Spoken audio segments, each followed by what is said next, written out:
И често срещани грешки, когато избираш мениджър и как да ги избегнеш. Промотираш най-добрия експерт. Грешка номер 1.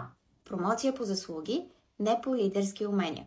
Управлението не е награда. То е напълно различна роля.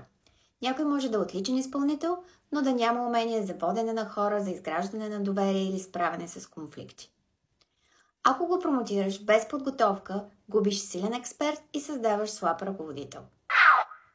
Симпатичен е, говори уверено, изглежда естествен лидер. Внимавай, грешка номер 2. Избор по харизма, не по поведение. Истинският тест е как реагира под напрежение.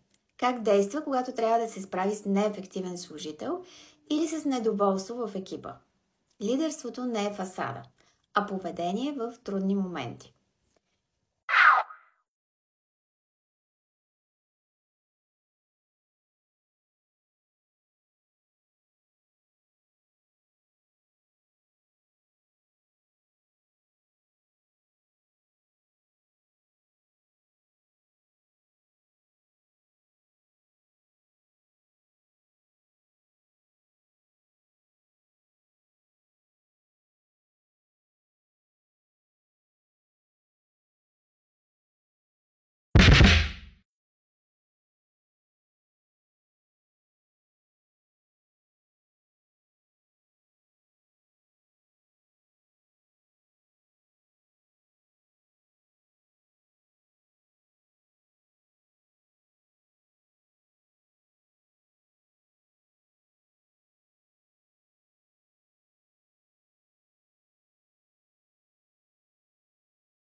Въпроси като чувстваш ли се чут и подкрепен?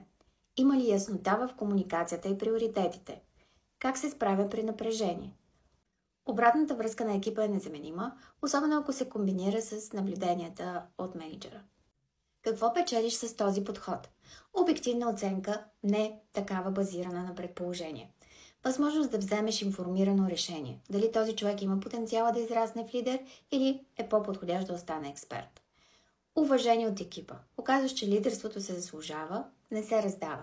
Ако искаш още практични съвети за по-добро развитие и лидерство, последвай ме.